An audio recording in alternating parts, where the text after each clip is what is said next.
Talk about blackness and what happens in black culture. We're about covering these things that matter to us, speaking to our issues and concerns. This is a genuine people-powered movement. There's a lot of stuff that we're not getting. You get it, and you spread the word. We wish to plead our own cause.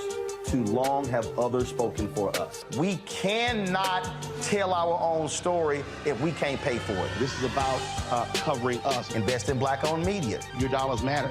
We don't have to keep asking them to cover our stuff. So please support us in what we do, folks. We want to hit 2,000 people, $50 this month, raise $100,000. We're behind 100,000, so we want to hit that. Y'all money makes this possible. Check some money orders. Go to P.O. Box 57196, Washington, D.C. 20037-0196. The Cash App is $RM Unfiltered. PayPal is R Martin Unfiltered. Venmo is RM Unfiltered. Zelle is Roland at RolandSMartin.com.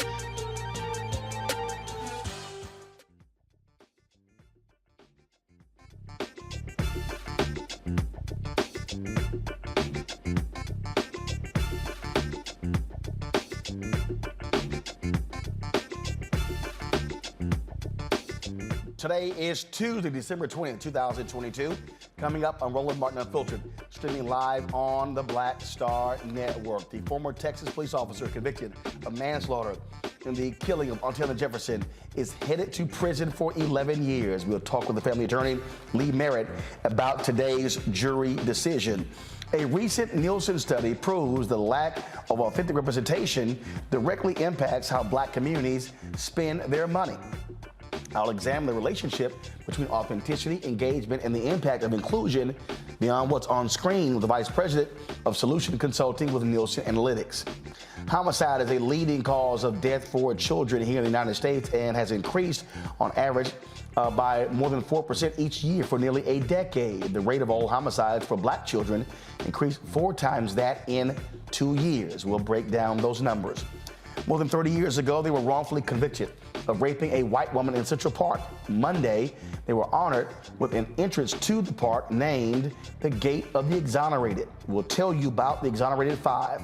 In tonight's Marketplace segment, 2 sisters took their love for spice and created a health-conscious business called Ginsation Ginger. Also, the documentary Fat Tuesdays talks about the role of Guy Torry and what he created at the famous Comedy Store in Los Angeles. But why is it in the documentary on the Comedy Store, Fat Tuesday was completely left out? We're going to talk about whiteout and how black people and our impact have saved white institutions we've never gotten just due. It's time to bring the funk on Roland Martin Unfiltered on the Black Star Network. Let's go. He's got it. Whatever the biz, he's on it. Whatever it is, he's got the scoop, the fact, the find. And when it breaks, he's right on time and it's rolling. Best believe he's knowing. Putting it down from sports to news to politics. With entertainment just for kicks, he's rolling. It's on go, roll, roll, y'all. It's Roland Martin, yeah. Rolling with Roland now. He's funk, he's fresh, he's real, the best, you know he's Roland Martin now.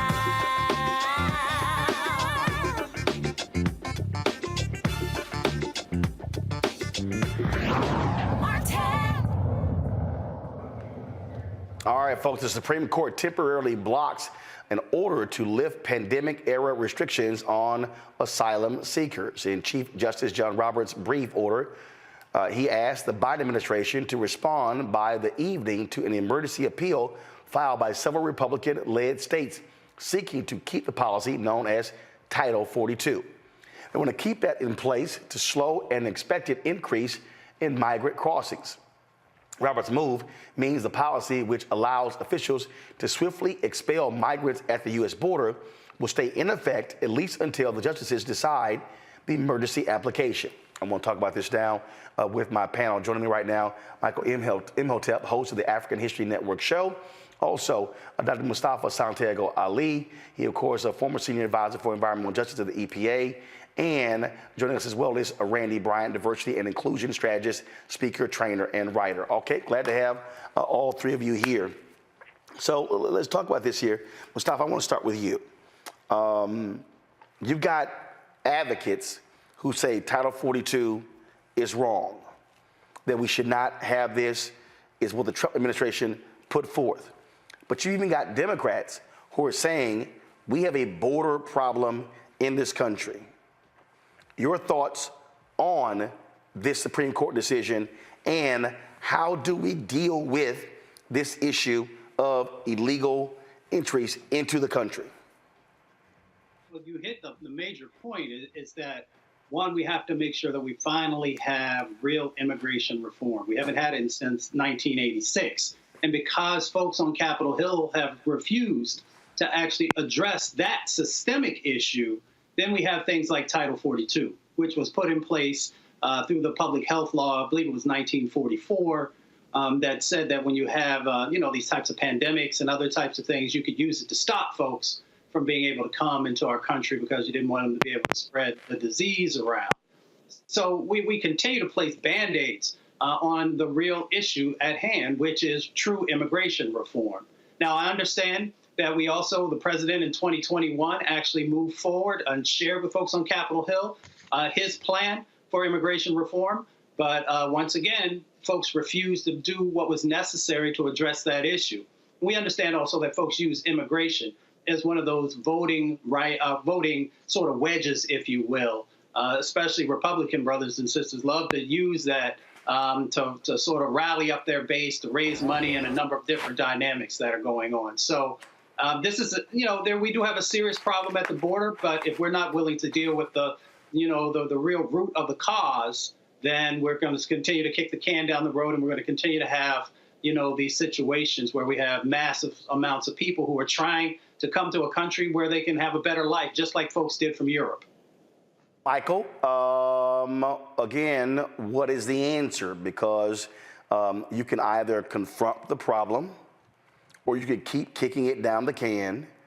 You can keep watching Fox News and others, make this a major, major issue, or you can actually deal with it. Is there a political will to actually confront the problem in America? Well, I don't think Republicans really are not serious about dealing with when it comes to immigration reform, and you're going to have, you probably have some Democrats who are really not serious about it as well. But there has to be real immigration reform. And when we look at something like Title 42,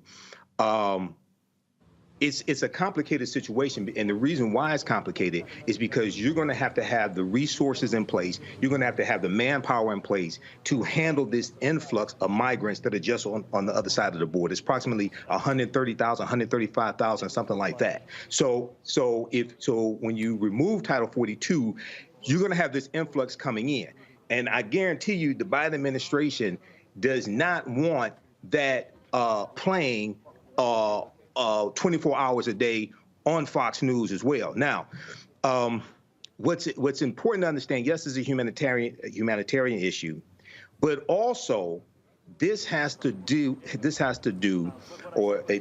deals with U.S. policy to Central American countries going back the last 50 years, in some cases the last 100 years.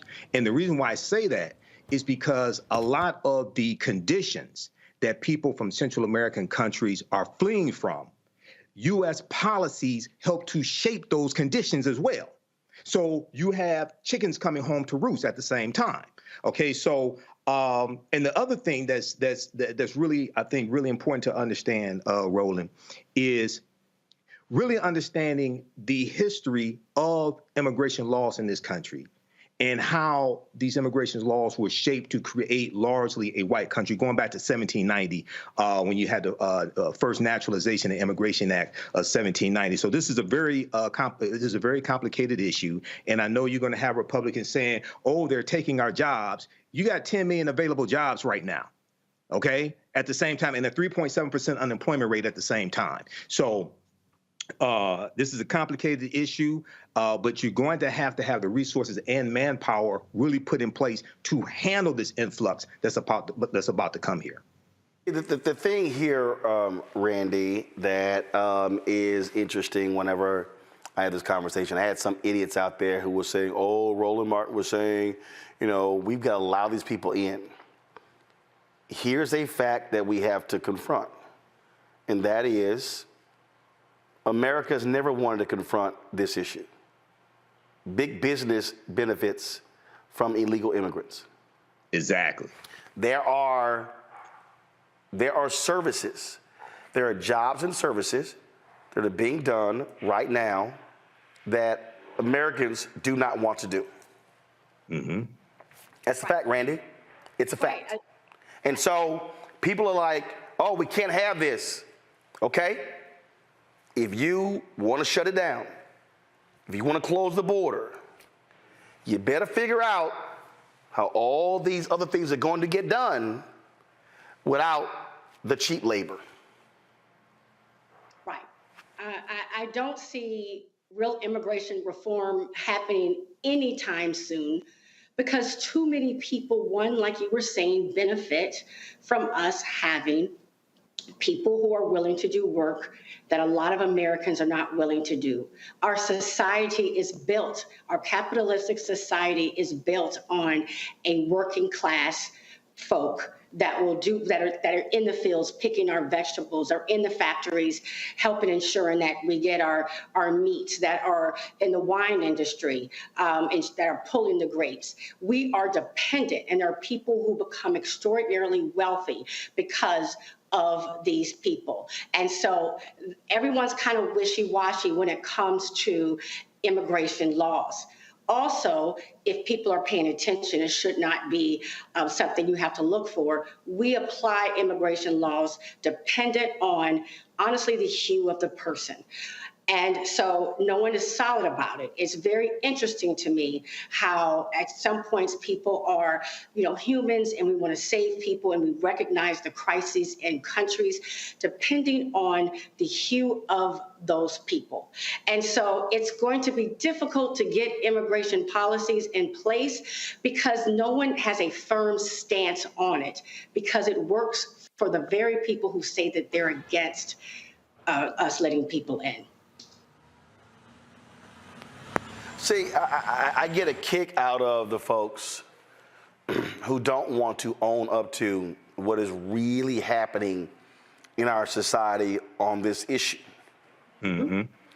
And Mustafa, and we can go a number of industries, not just oranges and lettuce, not just the crops in Florida, California, Texas, and other places. We're also talking about customer service sector jobs. Right. We're already talking about right now, Mustafa, how that industry has folks who aren't even applying for jobs. So, again, I would love for all of these people who are like, close the border. Okay, gotcha. You're going to have to confront what Americans are not doing. And how do you still have a functioning society if you don't have people doing those jobs? Nobody. Then people say, well, pay higher wages. Absolutely agree. Question, are you going to pay higher prices? I remember, Mustafa, when Levi's left the United States. And I kept telling people, okay, we want stuff cheaper, faster. Most importantly, cheaper. You can't keep making cheap goods, but you're demanding $15, $18, $30 an hour. Right. I say, y'all, money is money. Business is business. And that's the thing, when we're having this conversation, Mustafa, folk don't want to deal with all these folks, including black people, yelling, hollering, and screaming about get rid of legal immigration. They don't want to pay those higher prices for goods and services. You close the border, I'm very clear on this, you will have significant impacts to our economy. Some would even say that parts of our economy will crash. Now, there are those who would like to see that. So we need to understand the totality of the game that's being played around immigration, because you see these ebbs and flows with it. There are those who want to see our economy at this time not continue to grow until after 2024. I don't even need to call out who those individuals are. Most folks have enough brain power to understand that. The other side of this dynamic is that we utilize our visas in some really interesting ways. So for those of us who followed what was going on during COVID-19, and we talked a little bit about the agricultural sector, even though we had shut the border in many instances, we still had folks who were coming in who were working in some of those various things that we mentioned earlier. Then you looked at some of the things that were going on in the meat plants as well. And many folks will remember the stories about a number of immigrants who were working in those meat plants who were getting sick. They didn't have any rights. So folks also play on this immigration game by making sure that folks don't have the rights to be able to fully navigate our system. So for our folks, I understand that we want to make sure that we have economic opportunities. But the reality is that many of those jobs, as we've said before, are not the ones that many of our folks are actually interested in. And we should also make sure that we're raising salaries for everyone. But as you said, Roland, making sure that we understand how that plays out in higher cost and a number of other dynamics that will hit, sort of the pocketbook issues that we all deal with. And look, Michael, the thing here is here. America loves cheap products. We love it. And we got to own up to jack up your expenses. Products going up. You going to love them then?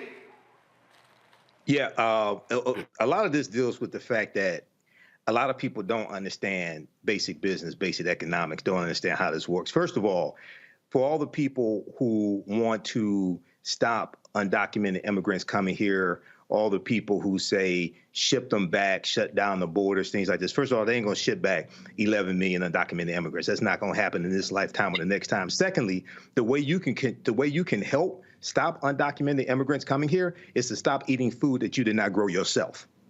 That's what you can do to help stop that. Stop eating food that you did not grow yourself. Now, most people are not willing to make the sacrifice to do that because about 90% of the food that you eat, if not more, at some point, an undocumented hand touched that to deliver it to your mouth, to your plate. And then the other thing that we have to understand is the term undocumented is a tricky term. The reason why is because about 40% of people who are classified as undocumented came here legally and overstayed their visas. So visa overstays contribute a lot to this as well. It's like if you have a legal driver's license and then your birthday comes and it expires and you keep driving, you're driving on an expired license. Well, it's not like you started driving illegally at first. It just has to be renewed. So about 40% of people who get classified as undocumented are visa overstays as well. So this is why it takes a lot of education to really understand the problem before we can fix the problem also. But this is, a lot of people, unfortunately, a lot of Americans don't even understand how the economy works. And Randy, we talk about those visas, there's a lot of companies, a lot of industries that rely on those work visas for people, especially in technical areas, to work in these companies. That's exactly what I was thinking. Particularly the tech industry is absolutely dependent on us having immigrants that come and support these companies. But they also have the money. They also have the money to ensure that these visas don't necessarily become expired. And so it also depends on how we want to use people. I mean, if we're being very honest, to me, immigration reform is about the selfishness of us as a people. We don't want to give up anything. We do appreciate the value that people bring to our country, and yet at the same time, we don't want them to fully be Americans. We like to cast them out, particularly when it's time to vote. Hate, as we have seen the last several years, gathers voters. It excites people. And so people get really excited when you talk about blocking people and not liking people. But if people were to really realize that we could not make it, our economy would absolutely stop without these people, it would change the game. But they don't see that part. They really just, a lot of people just are seeing the hate. And of course, we might remember Donald Trump was one of the people who was yelling loud and screaming. Yes. And he was using a whole bunch of these illegal immigrants at his properties across the country. Exactly. And that's all I'm saying. All right, y'all got to go to a break. We come back. We'll talk more about issues of the day. We'll talk about the Exoneration 5 getting a monument, if you will, at Central Park. Also, I'm going to deal with the erasure of black people as it relates to the Comedy Store in L.A. Wait till I explain to you how black people saved what is called an institution, but in the actual documentary on the institution, black folks are nowhere to be mentioned. I'll break it down on Roland Martin Unfiltered on the Black Star Network.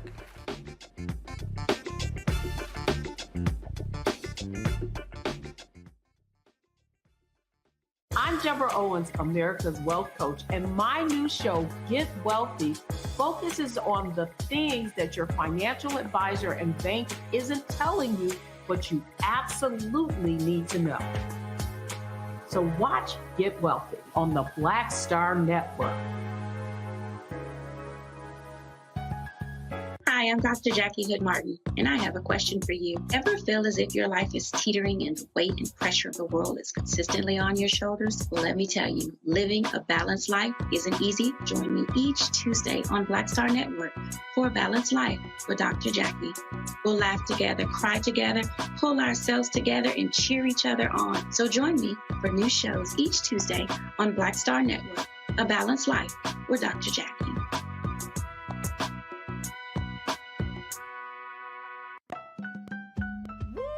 We're all impacted by the culture, whether we know it or not. From politics to music and entertainment, it's a huge part of our lives, and we're going to talk about it every day right here on The Culture with me, Faraji Muhammad, only on the Black Star Network.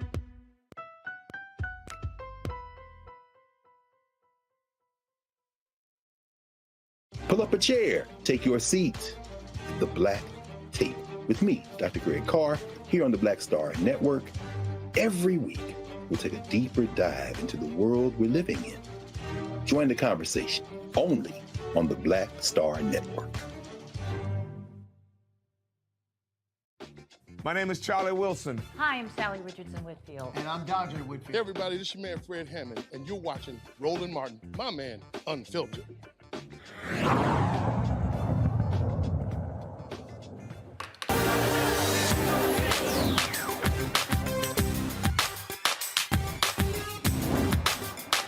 Been frozen out. Facing an extinction level event. We don't fight this fight right now, you're not going to have black on you. All right, folks, a recent Nielsen's attitudes on representation on TV study found that 59% of black viewers are more likely to buy from brands featuring someone from their identity group in advertisements. This year, there was a 10 percentage point decline in black viewers who are more likely to buy from brands that advertise in inclusive content compared to 2021. Joining us right now is Erica McKinnon, the Vice President of Solution Consulting with Nielsen Analytics. Joins us right now. How you doing? I'm well, Roland. How are you? All right, so let's unpack this. First off, Nielsen every year has done a study on black viewing habits. And black people, it ain't even close, watch more TV than anybody else. Yeah, so what's the latest numbers? Because I want our audience to understand the gap between us and everybody else.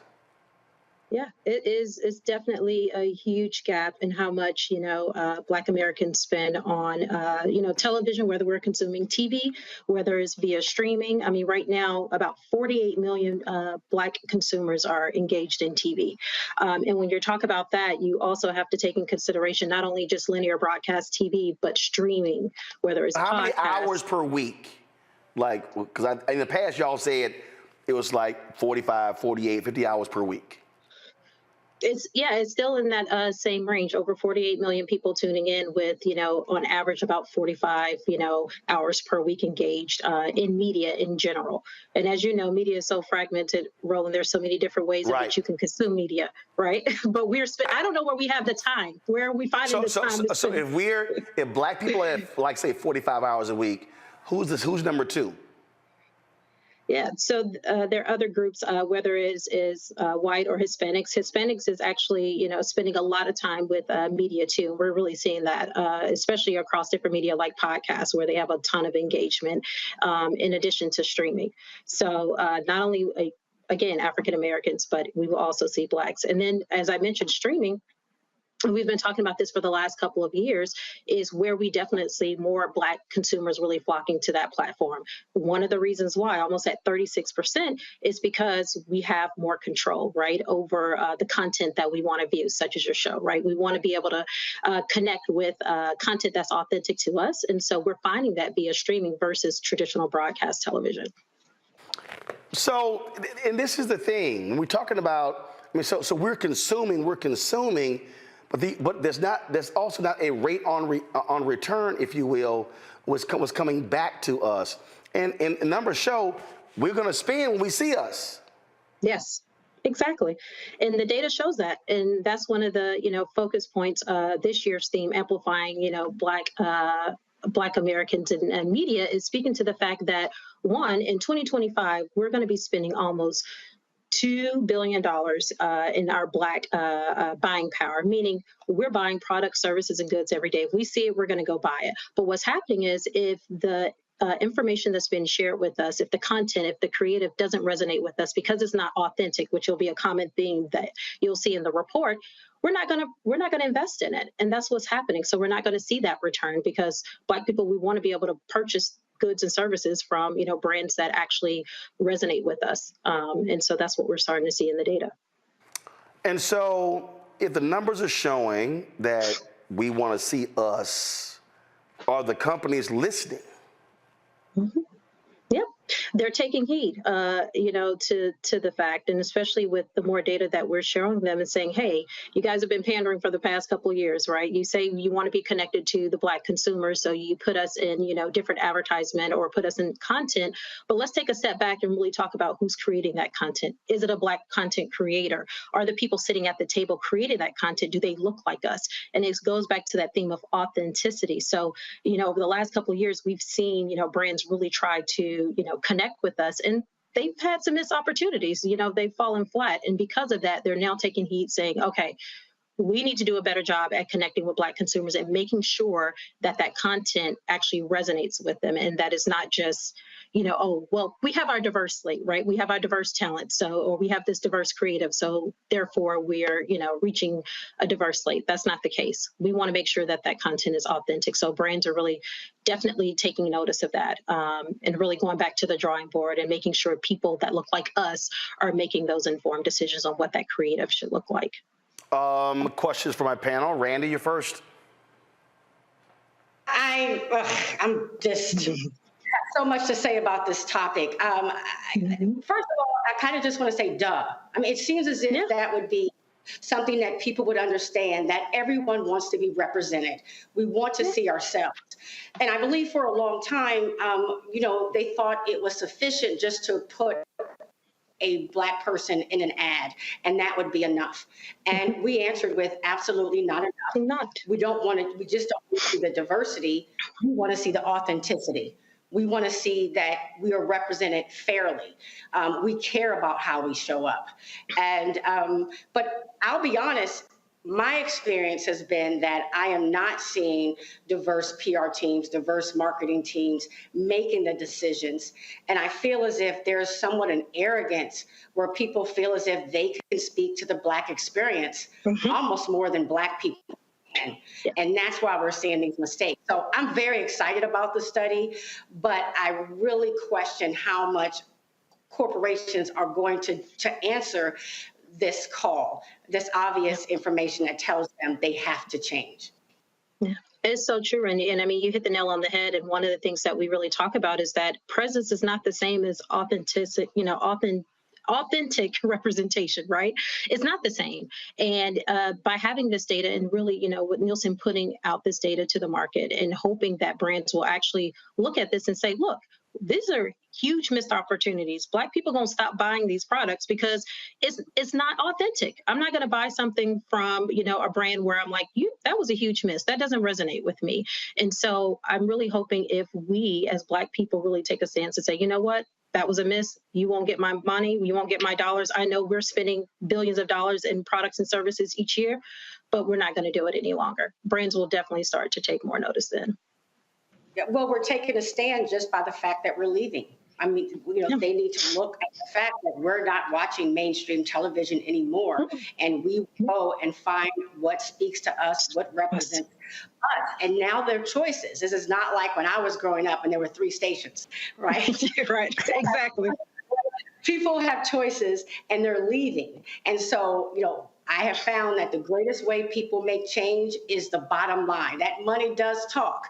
And so I really do hope to see some significant change. But what I will say is what I'm seeing is all white staff almost making decisions about Black content, about what we like and who we are. And the arrogance that it takes to do that, to say, I know what Black people will want and what will resonate to them more than Black people. I mean, that takes a level of arrogance that is just ridiculous.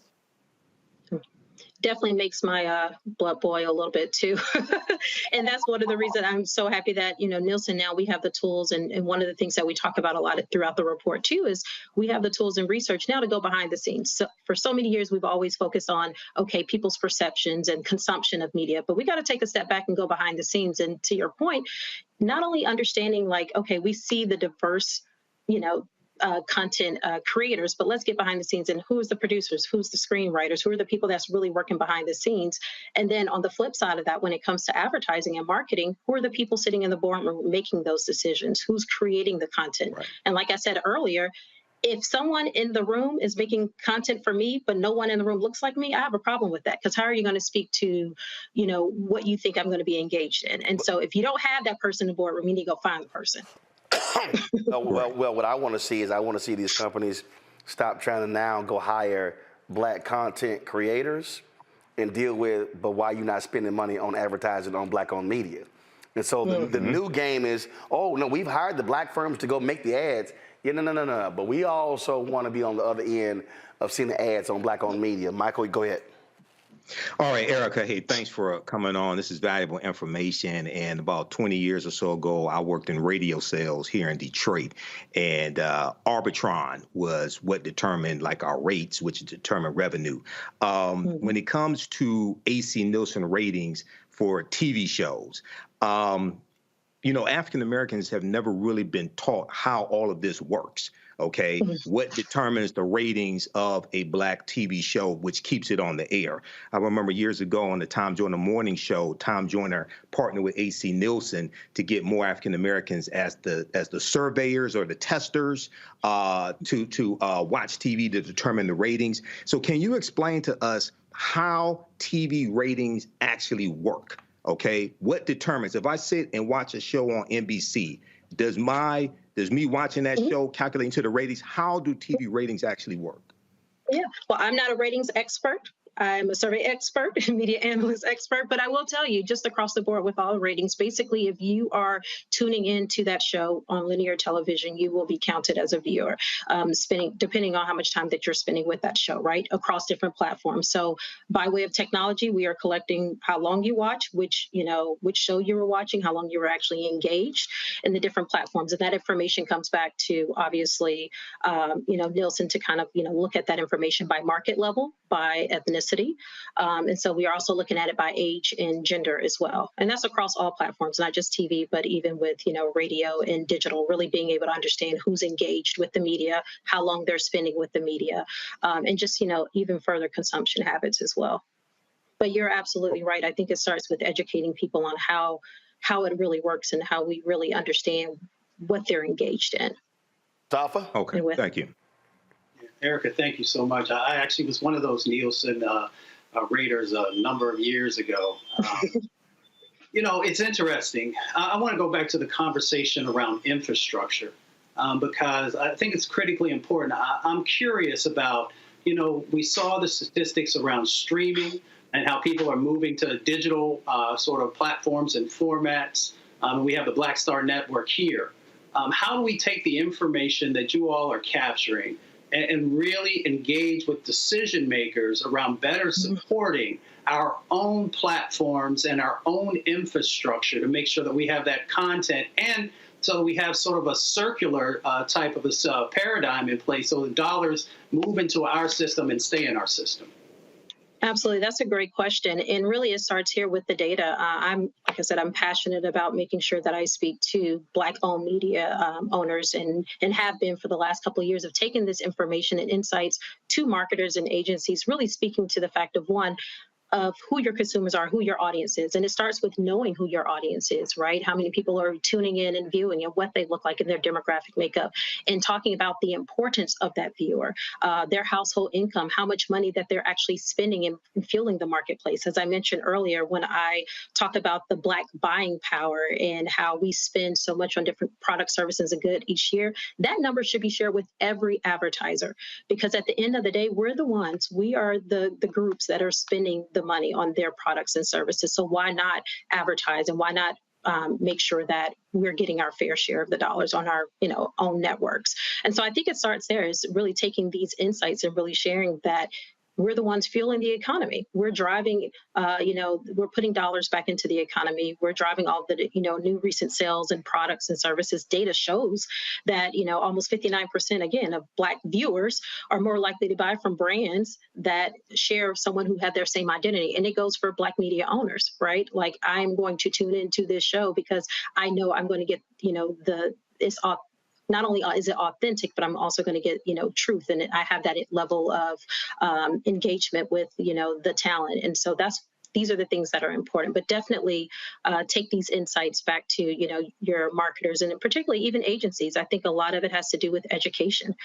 We have to spend more time, I know, than we want, but just educating marketers on why it's important, that they understand our buying power and our level of engagement. As Roland said earlier, I mean, we're spending 48 million people are tuning into TV every day. We're spending hours on hours of engagement across media in general. And so, I mean, we're being bombarded with advertising every day. And that advertising obviously works because our purchase intent is high. We're spending. So, I definitely say take, these insights and share with your, marketers and key stakeholders. But the reality is, what you laid out is we know what we watch, but then those same agencies go, oh, but you're not brand safe. And so then all of a sudden they want to run, and then they come up with all these other different high impression marks you have to hit that you can never hit. And so trust me, look, I've experienced this whole game the last 4 years with this show and Black Star Network. And even when we hit the numbers, then they create a whole different category that you can never reach. And so I know people who are smaller than us can't reach them. It's all about not trying to get the dollars to us. That's what it boils down to. And we keep seeing it over and over and over again. And I keep saying it, these are largely white ad firms. And what I keep telling these companies is you need to learn how to tell your ad agencies, it's actually our money, it's not yours. And this is also part of the problem. So I would love to see Nielsen break down something on the lack of ad dollars going to Black-owned media from these very same agencies in these Fortune 500 companies. So, Erica, we appreciate it. Thanks a lot. Thank you. We appreciate it. All right, folks, we come back. We're going to talk the case of the former cop in Fort Worth who was convicted of killing Atatiana Jefferson. How long will he spend in prison? We'll find out. We'll also talk with the family attorney. And Black folks being erased from history. I'm going to tell you about the Comedy Store and the tale of two documentaries, one done by Black people, one done by white people, and how we were totally ignored as if we didn't exist. But we actually saved the Comedy Store and why it's even still open. Wait till I give you the whole deconstruction on this right here on Roland Martin Unfiltered on the Black Star Network. If you're watching, of course, hit the like button on YouTube, Facebook, Twitch, on Instagram. Also, download the Black Star Network app, Apple phone, Android phone, Apple TV, Android TV, Roku, Amazon Fire TV, Xbox One, Samsung Smart TV. Of course, support our Bring the Funk fan club. Send your check and money orders to P.O. Box 57196, Washington, D.C. 20037-0196. Cash App, $RM Unfiltered. PayPal is R Martin Unfiltered. Venmo is RM Unfiltered. Zelle is Roland at RolandSMartin.com, Roland at RolandMartinUnfiltered.com. And get a copy of my book, White Fear, How the Browning of America is Making White Folks Lose Their Minds. Available at all these platforms. And, of course, download from Audible as well. I'll be right back.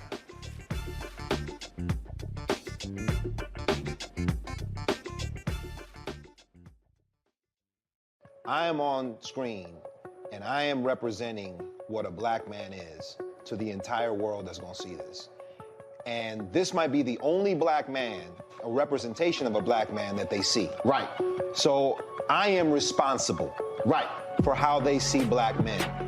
And it's my responsibility to, if I am not playing an upstanding, honorable, someone with a strong principle or moral core, to make sure that this character is so specific, right, that it is him, not Black men. And I wish that more actors would realize how important their position is as an actor of color, playing people of color on screen. Because there are people that see us all over the world in these different images that we portray. And not everyone knows Black people to know. Yes. That's not all.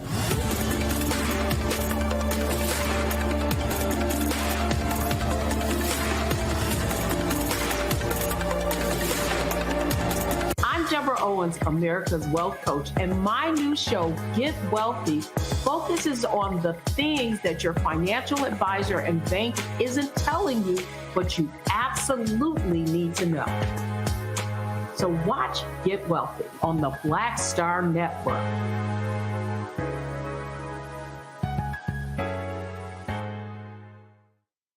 Hi, I'm Eric Nolan. I'm Shantae Moore. Hi, my name is LaToya Luckett, and you're watching Roland Martin Unfiltered. All right, folks, welcome back to Roland Martin Unfiltered, right here on the Black Star Network. And again, if you are watching, y'all, hit the button, okay? Hit the button.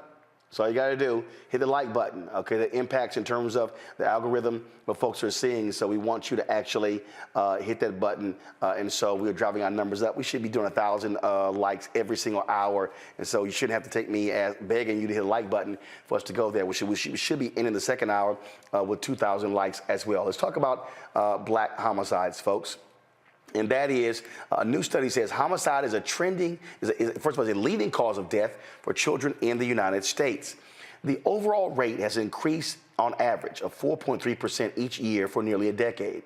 The rate of homicides in black children increased 16.6% from 2018 to 2020. Black and Hispanic children have been victims of a steady increase in homicides since 2012 and 2014.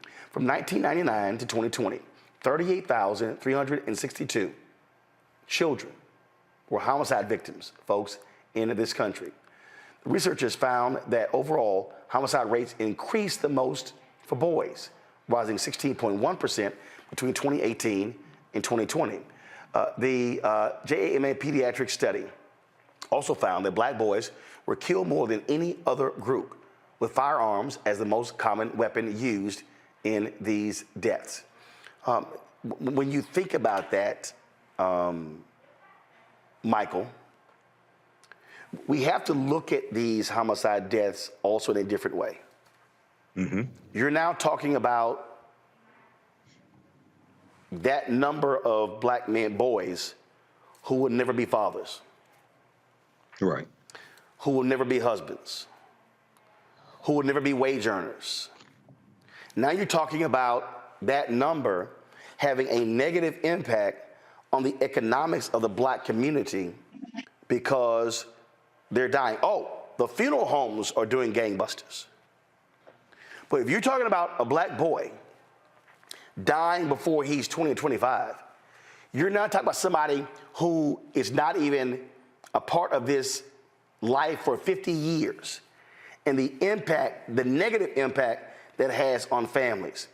And what I keep saying in this country, the problem that we have when we talk about homicide rates, the response in America is send more cops. Cops do not prevent violence. They catch perpetrators. If you are not dealing with the underlying issues of violence, you're not going to deal with the homicide issue. Yeah, you know, that is a big part of it. And then also another part of this is that all this is operating within a system of white supremacy and racism. And the reason why I say that is because you only protect what you respect. You only protect what you respect. So when we look at black boys were killed more than any other group, you have to see African-American boys as across the nation as a whole, not just talking about the African-American community, but the nation as a whole. You have to see African-American boys of being worthy of saving to understand why this is so important and why resources have to be allocated to deal with the underlying causes of violence, especially gun violence, and deaths, especially gun deaths, as opposed to seeing African-American boys as criminals or future criminals. When we look at the research from Dr. Philip Atiba Goff, okay, and his study is at the American Psychological Association's website. This is just an example. It talks about how African-American boys as young as 5 years old are perceived to be more dangerous, okay, and perceived to look older than they actually are, okay? And it talks about the relationship between African-American boys and police. And just to give a quick example here, when we look at Tamir Rice, I know this goes beyond police violence, but I'm just giving a quick example. When we look at Tamir Rice was 12 years old, but the Cuyahoga County white prosecutor said Tamir Rice appeared to be 20 years old.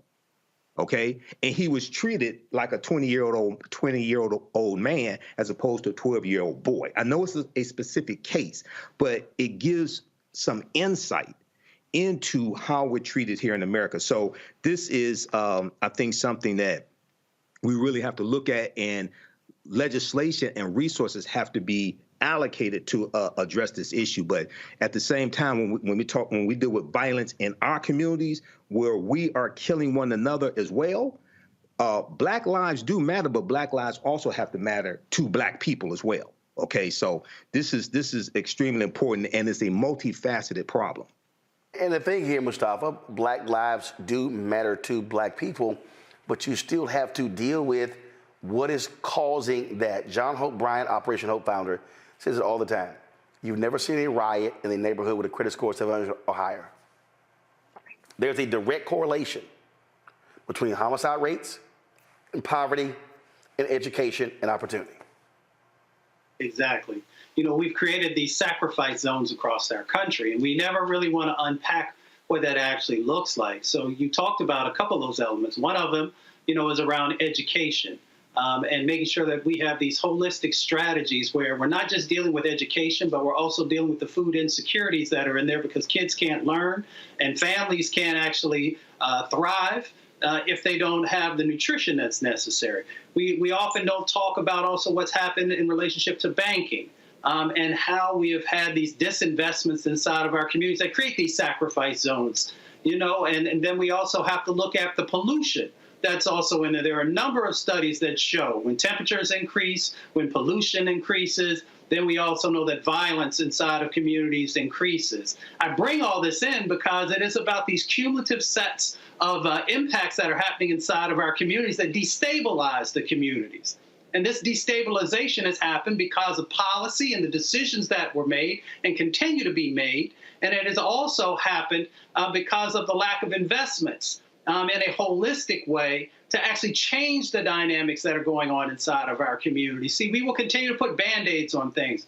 We will continue to make these sets of investments where there's these one-offs, but we refuse to actually change how we're funding, how we are doing policy, how we are actually honoring these communities by making sure that we help them to move from surviving to thriving. And if we're not willing to do that, then we're going to continue to see these lives that are being lost by Black boys and Black girls and adults and others.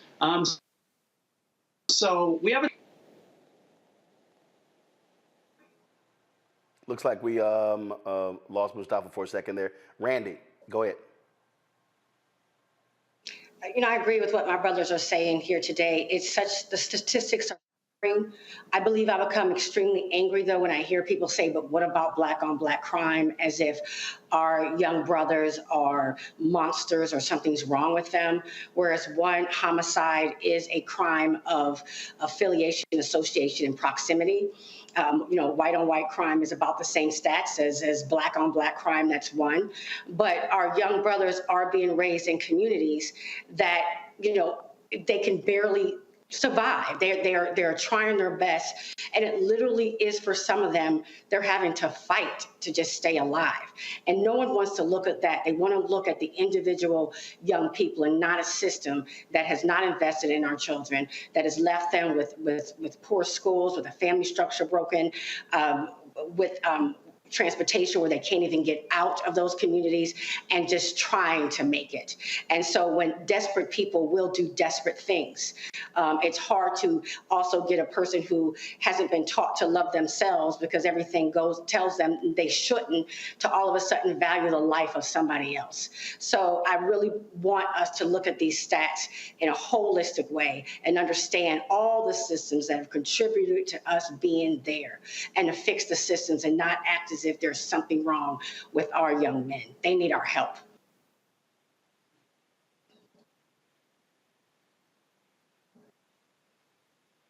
You're muted, Roland. We come back, we're going to talk the sentencing of the former cop who killed Atatiana Jefferson. The jury has made their decision. We'll tell you about that next, right here on Roland Martin Unfiltered on the Black Star Network. Back in a moment.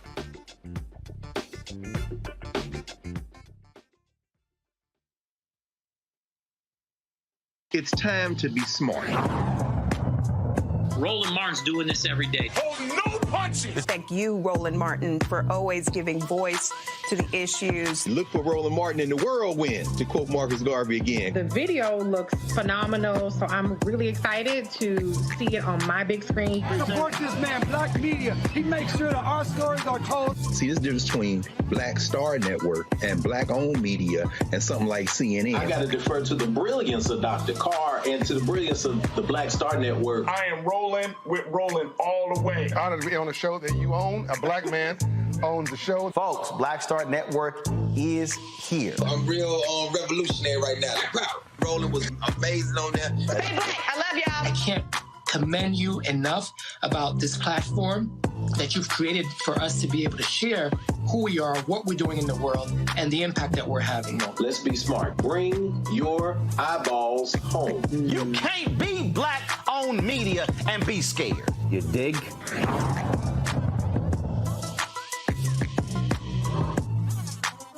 Folks, Black Star Network is here.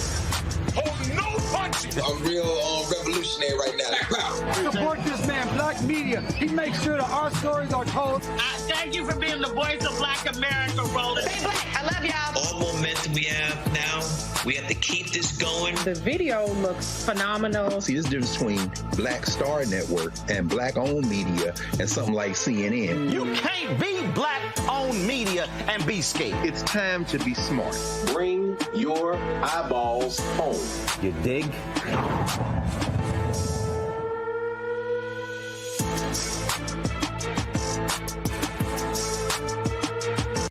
What's up, y'all? I'm Will Packer. Hello, I'm Bishop T.D.J. What up, Lana Well, and you are watching Roland Martin Unfiltered.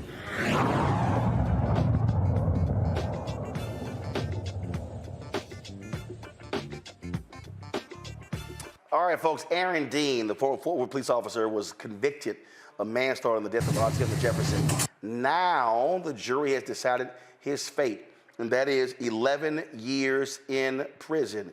He'll be eligible, though, for parole after 5.5 years. The jury deliberated this decision and, of course, came back with that particular decision. This is, of course, quite significant because finally you have some justice, if you will, in this case. He sat motionless as this decision came down. And so here is the actual reading of that. Good afternoon. Juror number one, it's my understanding the jury has reached a verdict. Is that correct? Correct. Is it a unanimous verdict? Yes, Your Honor. Okay. Can you please, Deputy Nicholson? Mr. Dean. Verdict reads, we, the jury, having found the defendant Aaron York Dean guilty beyond a reasonable doubt of the offense of manslaughter, assess his punishment at confinement in the Texas Department of Criminal Justice for 11 years, 10 months, 12 days. They do not assess a fine, and it is signed by the presiding juror. You may be seated. Thank you very much. Members of the jury, as we went through before, I'm going to call your juror number and ask you if this verdict is your individual verdict. Juror number one, is this your verdict? Yes, Your Honor. Juror number three, is this your verdict? Yes, Your Honor. Juror number four, is this your verdict? Yes, Your Honor. Juror number six, is this your verdict? Yes, Your Honor. Juror number 9, is this your verdict? Juror number 14, is this your verdict? Yes, Your Honor. Juror number 15, is this your verdict? Yes, Your Honor. Juror number 21, is this your verdict? Yes, Your Honor. Juror number 31, is this your verdict? Yes, Your Honor. Juror number 32, is this your verdict? Yes, Your Honor. Juror number 37, is this your verdict? Yes, Your Honor. Juror number 38, is this your verdict? Yes, Your Honor. Your verdict will be received and filed. Thank you very much. Mr. Gill, Mr. Brissett, is there any legal reason why sentence should not be pronounced? No legal reason. Mr. Dean, it's Is the jury, having found you guilty of the offense of manslaughter and assessed this punishment, it's the order of the court you be remanded to the custody of the sheriff, be delivered to the director of the Texas Department of Criminal Justice to serve your sentence as required by law. You will receive credit for all the time that you have served in custody on this case from the date of your original arrest up until today, which would be the date of sentence. You have the right to appeal the jury's decision. You do so by giving written notice of appeal to the Second Court of Appeals here in Fort Worth within 30 days. If you are indigent and cannot afford a lawyer, I would conduct an indigency hearing to determine if you are indigent. And if you are indigent, I would appoint a lawyer to represent you on appeal and provide you a record of this appeal of this trial at no cost. Mr. Gill, Mr. Brissett, if y'all will remain on his case pending his decision whether he wishes to appeal, and if you'll furnish the information for the trial court certification of appeal before you leave here today, I would appreciate it. Is there an allocution? You may be seated. Thank you very much. Is your prisoner, Sheriff?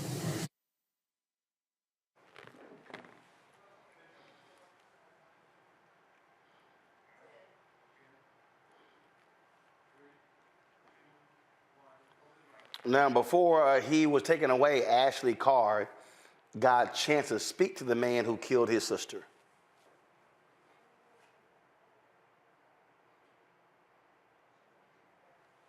All right, folks. So actually, we had the soundbite, but since she's joining us, we're going to talk about that. Joining us right now is Ashley Carr and family attorney Lee Merritt. Ashley, in the sentencing phase, there's a victim impact statement. And so let the audience know what you wanted Aaron Dean to know.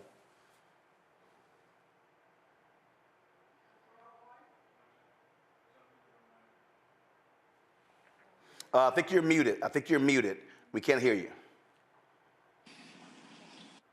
There we go. So there was no repentance in what he did. He showed no remorse through this whole entire process. If it was such an accident, why didn't you render aid? Why wasn't that given to my sister? It just showed that he looked at her as not being human and actually came in here gun charged and ready to kill. And of course, we also saw here where his own partner testified that he didn't even, he claims he saw a gun, but he didn't shout that he saw a gun. Her life potentially was in danger. Everyone's life was in danger because of him. There was no protocol followed the whole entire thing. We saw that throughout the case. And it was just more and more apparent how reckless he truly was. Lee, what was crazy to me, even with all this testimony, even with all the chief saying he broke all protocols, having his own partner testify against him, this jury still refused to convict him of murder. That's right. And this is the only conviction of a police officer that we've seen in the history of Tarrant County for involving an officer who was on duty to kill a black person, a white person, anybody. There's just no real history or precedent for officers being convicted of crimes in this region. But yeah, the evidence, of course, was overwhelming. And it was important that the prosecutor got Aaron Dean to say from the stand, you know, when I pointed my gun at the person I believed to be on the other side of that window and pulled the trigger, my intention was to kill them. That's the intentionality that should have got us a murder conviction. But I believe in the sentencing, when the jurors here, I actually gave him more time than, for example, Amber Geiger got for the murder of Botham Jean. What the jury was telling us is that they didn't buy his story and they want to see him serve serious time. And there's so many of these cases, these cops they sent up there and they talk about, oh, my life was in danger. Totally contradicted by his own partner. Mm-hmm. That's right. We're sitting here now in the home of Yolanda Carr. That is Atatiana Jefferson's mother, Ashley's mother. And it's almost surreal to be here 3.5 years later. and know that there's still a lot more fighting ahead of us. But this family has gone just through so much in the past 3 years that it is a huge relief to know that Aaron Dean will not be going home and going to sleep with his family and spending another holiday season with them without facing some form of accountability. It obviously was a lot for your family to have to go through this, and I just keep saying, I mean, black folks, even if you have a weapon in your home, inside of your own home for protection, you can still end up dead. It is as if the rules for us are completely different than everybody else. That's right. And prosecutors in this case, they said this case is so rare we'll never see it happen again, as if they forgot that this didn't happen until the weekend after Amber Geiger was convicted for doing the exact same thing, shooting a black person to death without any justification in their home. You and I know, Roland, because you get the phone calls and hear from the families, that we live in the deadliest police culture in the modern world, that we kill over 3.5 people on average every day. And this should not happen as frequently as it does to any American, and certainly not as disproportionately as it does to the black and brown community. First of all, it's also rare to see the cops indicted. It's even rare to see them actually convicted. So thank goodness your family has a semblance of justice. Yeah, it's definitely, I just was sitting with Pamela Turner's daughter, talking to her about the different things. She was just telling us about the process of their trial, and did not come out with this outcome, even though all of us saw that she was murdered as well. So it's just a reality that this system is really messed up, that we have to sit and hope and pray that something does come of it in the form of accountability. Absolutely. Indeed. Ashley, Carr, Lee, Merritt, we really appreciate you both of us joining us. All right, thanks for having us, Roland. Thank you so very much. Randy, I want to go to you first.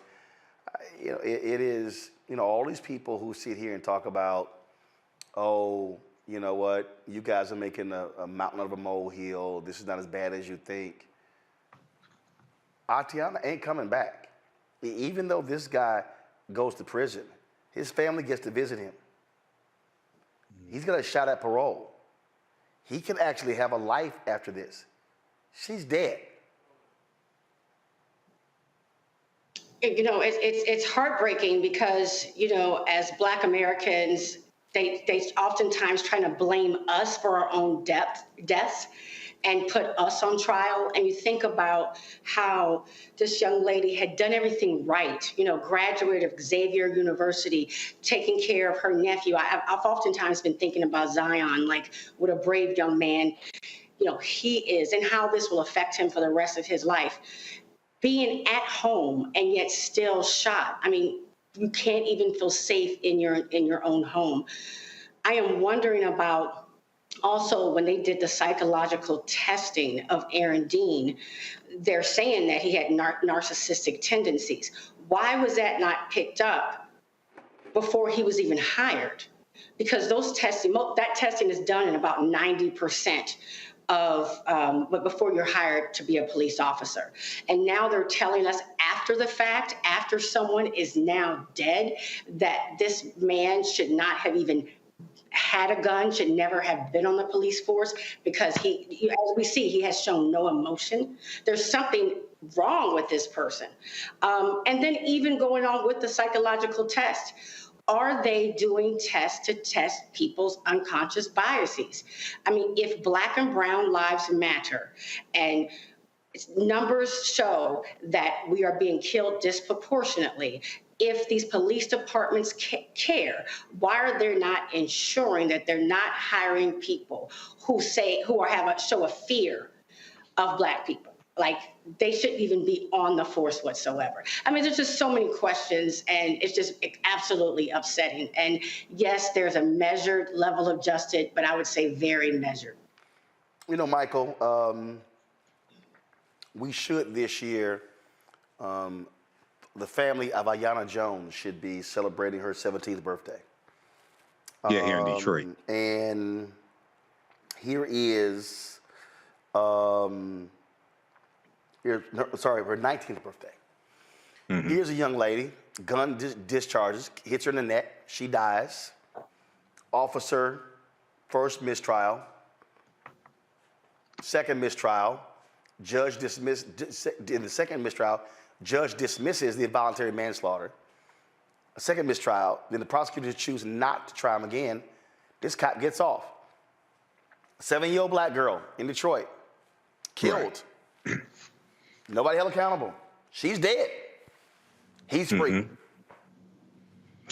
Yeah, you know, Ayanna Jones was a real tragedy here in Detroit. I was on the Carl Nelson radio show talking about the developments in that case. I can't remember whether it was the first trial or second trial that Carl had me on the show talking about it. That was a tragedy. That was Prosecutor Kim Worthy here that prosecuted, her office prosecuted both cases. And after basically 2 mistrials, she didn't prosecute a third time. So when we look here at Atatiana Jefferson, I talked about this. I talked about the conviction Sunday night on the African History Network show. And, you know, you look at some of the details here, the case is very disturbing because Officer Dean admitted he did not announce himself as a police officer. Also, he did not tell his partner that he saw a gun either, you know, and then to read that there was a psychologist during the trial who said that Officer Dean had a narcissistic personality style. Okay, psychologist Kyle Clayton said this about Dean, and it said that it makes him more likely to engage in behaviors that could put himself and others at risk. So even though Dean's defense attorneys said that he passed a psychological evaluation of the Fort Worth, Texas police officers have to go through, you have to wonder then, why wasn't that caught? What has to be improved in that psychological evaluation to screen out police officers? What has to be improved to keep something like this from happening again? So this is still, even though he's convicted 11 years, this is still a tragedy all the way around. This sister wanted to be a doctor, okay? And she'll never get to fulfill her dreams.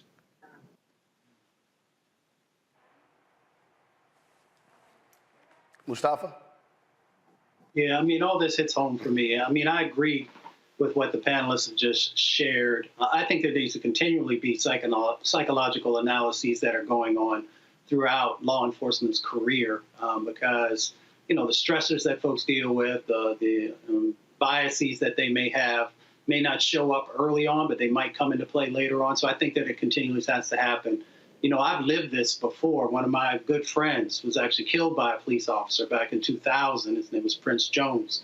And it just brings back all these memories of the reforms that we continue to ask for that are slow at best and many times are non-existent. And then you got to ask the question, well, why is it that folks won't move and make the changes that are necessary to better protect folks? And, you know, one of the factors is that we continue to die disproportionately, Black folks. And, you know, so that seems to be one of the reasons that folks refuse to pass significant legislation on Capitol Hill and in state houses, and they continue to place our lives in the crosshairs. So until we're willing to make those reforms and to hold people accountable and to make sure that the police unions and others who back up cops that are bad cops, then we're going to continue to see this. Yes, folks should support good police officers, but when we have those who are not, then they have to go, and they have to be held to the same level of accountability that each and every one of us has. Because if this gentleman hadn't gotten 11 years plus, if you follow the case, if he had gotten 10 years or less, he could actually be out on probation very soon. Folks, hold tight 1 second. We come back, I want to talk about Black erasure from history. And what's even more stunning is when I explain to you how it was Black people that literally saved an iconic institution in Hollywood, but they act like it never happened. Also coming up, the Exonerated Five. They're honored in New York at the place where they essentially were almost tried and convicted for life. We'll talk to one of them next on Roland Martin Unfiltered on the Black Star Network. Download the app, Apple phone, Android phone, Apple TV, Android TV, Roku, Amazon Fire TV, Xbox One, Samsung Smart TV. Join our Bring the Funk fan club. Your dollars make it possible to do what we do. Travel this country, cover the stories that matter. Check your money orders. P.O. Box 57196, Washington, D.C. 20037-0196. Cash App, $RM Unfiltered. PayPal, R Martin Unfiltered. Venmo is RM Unfiltered. Zelle, Roland at RolandSMartin.com. Roland at RolandMartinUnfiltered.com. Get your copy of my book, White Fear, How the Brownie of America is Making White Folks Lose Their Minds. Available on all platforms, Amazon, Barnes & Noble, Target. Also, download your copy on Audible. We'll be right back.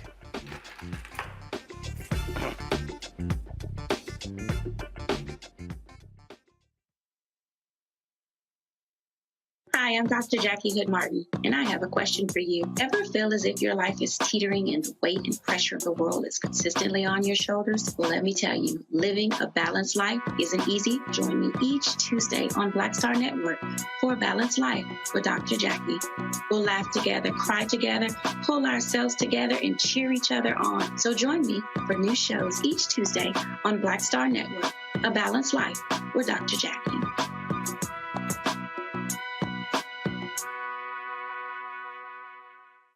When you talk about blackness and what happens in black culture, you're about covering these things that matter to us, speaking to our issues and concerns. This is a genuine people-powered movement. There's a lot of stuff that we're not getting. You get it, and you spread the word. We wish to plead our own cause. Too long have others spoken for us. We cannot tell our own story if we can't pay for it. This is about covering us. Invest in black-owned media. Your dollars matter. We don't have to keep asking them to cover our stuff. So please support us in what we do, folks. We want to hit 2,000 people, $50 this month, raise $100,000. We're behind 100,000, so we want to hit that. Y'all money makes this possible. Check some money orders. Go to P.O. Box 57196, Washington, D.C. 20037-0196. The Cash App is $RM Unfiltered. PayPal is R Martin Unfiltered. Venmo is RM Unfiltered. Zelle is Roland at RolandSMartin.com. Hello, everyone. It's Kiara Sheard. Hey, I'm Taj. I'm Coco. And I'm Lily. And we're SWV. What's up, y'all? It's Ryan Destiny, and you're watching Roland Martin Unfiltered.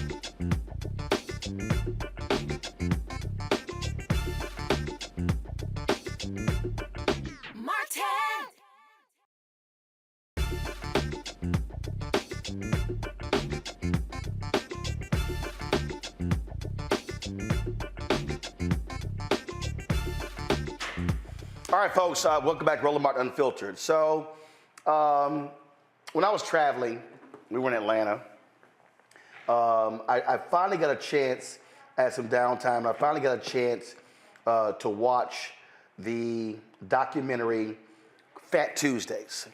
I interviewed Guy Torrey for Rolling with Roland, and then I interviewed Guy Torrey again at Essence, where he talked about Fat Tuesday, his creation at the Comedy Store, and the role that it played. But he said something that blew me away in our conversation. Watch. Let's talk about your doc, Fat Tuesday. Yeah, man. Folks have been talking about it. It's finally out because last time we chatted, y'all were finishing editing, and so now it's out. And the thing that I think when I think about it, I sort of compare to the doc that Summer of Soul that Questlove won the Oscar for. Yeah. And there's so many things about our culture that cats didn't know about. So you see these documentaries of these other people, and you swear black people didn't do anything. Right. But when you think about the things that black people have done, and then this is where having to tell our own story, because otherwise, folk wouldn't know. Right. And it's funny you say that too. And Fat Tuesdays prayerfully were up for Emmy consideration. So, you know, prayer warriors out there, you know, I hope we get that nod. But Fat Tuesdays is a documentary about a night I created at the Comedy Store to showcase black comedians. And it turned into the best damn comedy show, period. The most important comedy show, period, because so many comics came through there that are box office stars today, that are touring. You know, Kevin Hart, who opened, you know, Essence Fest, man, he came through Fat Tuesdays.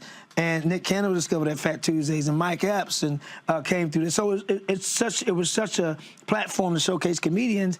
And, you know, it was me bringing the hood to Hollywood, because after the riots in '92, industry quit going to the hood to see us. So I said, you know, let me create a night on Sunset where we should be anyway, and showcase black comics. And it's funny you say that, how you would swear black people didn't do anything, because there's another cable network that did a documentary on the Comedy Store where I held Fat Tuesdays, and there was no mention. Are you serious? There was they had a 5-part series, and there was no mention. A 5-part series? And there was no mention of Fat Tuesdays. And Fat Tuesdays, my night, out of the mouths of the Comedy Store owners, even when we were shooting our doc there, said, man, Fat Tuesdays, it wasn't for Fat Tuesdays, would have been shut down a long time ago. He said there was times that if it wasn't for Fat Tuesday, they wouldn't have made payroll on Friday. And there was not one mention. That is crazy. In the documentary that was done on the Comedy Store. Wow. That's crazy. Yeah. But again, that's the story of black people, in terms of we've saved a whole bunch of folks' asses. What? And then, networks. And then when the story is told, leagues. It was as if we didn't exist. Exactly. When I saw Fat Tuesday, I remembered God telling me that story.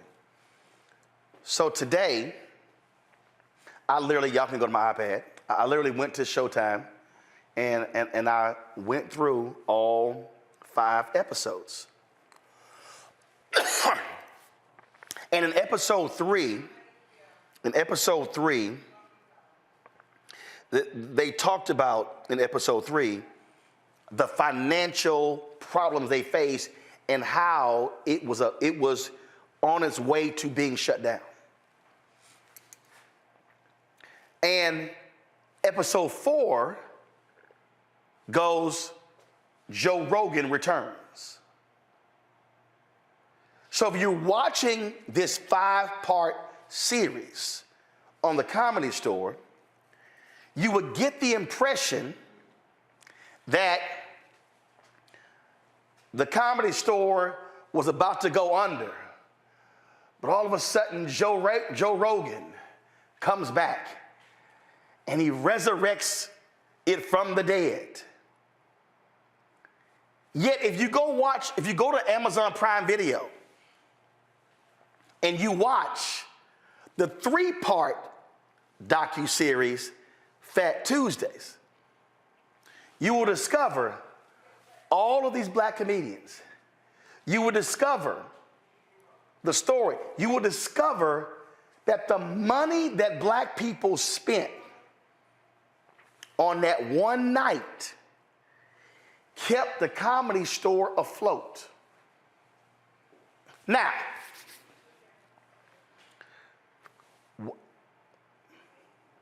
why does this matter? Because for the purpose of history,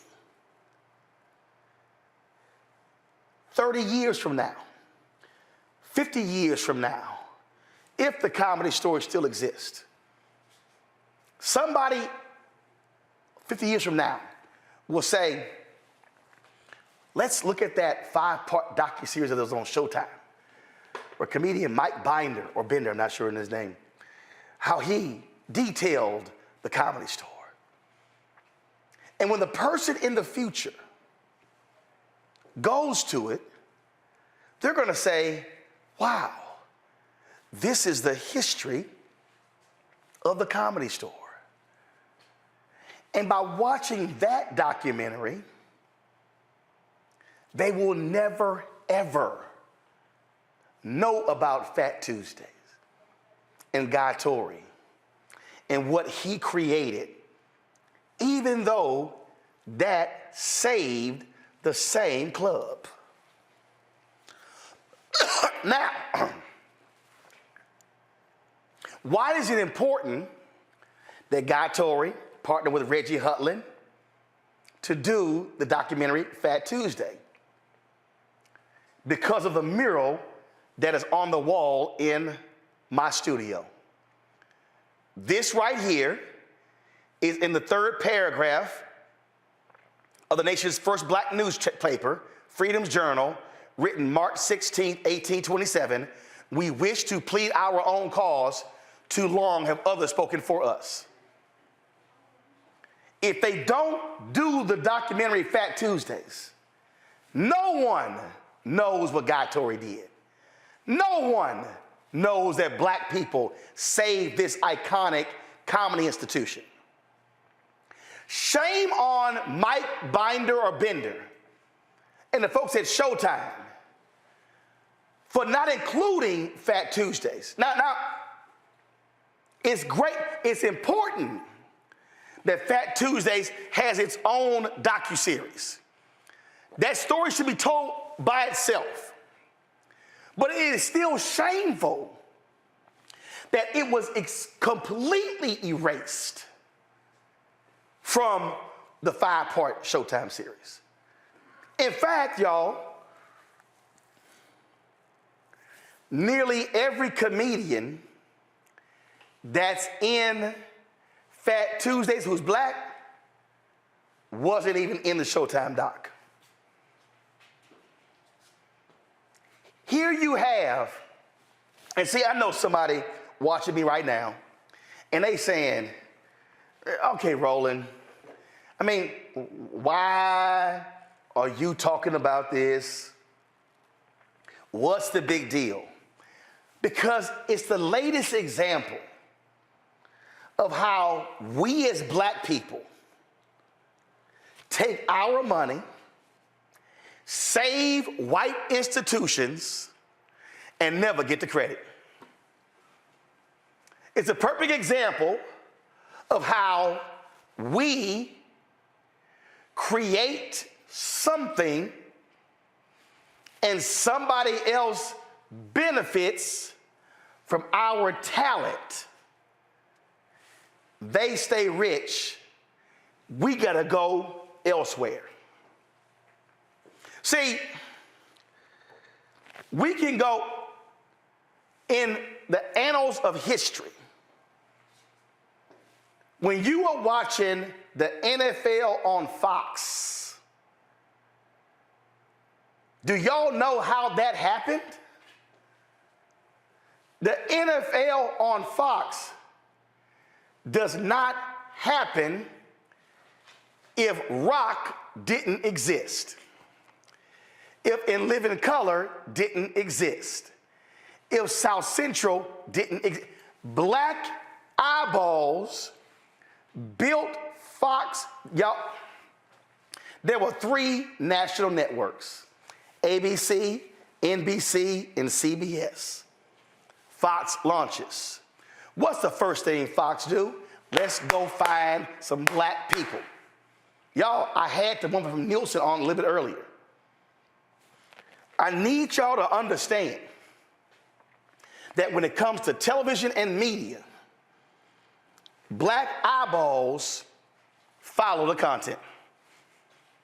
Black eyeballs build institutions. Elon Musk is acting a fool right now with Twitter. If black Twitter said, we out, and we going en masse to black-owned fan base, the remaining advertisers of Twitter would say bye-bye. I'm trying to get y'all to understand that black people are the trendsetters in America. Black people, we actually create the culture, define the culture. Everybody wants to be us.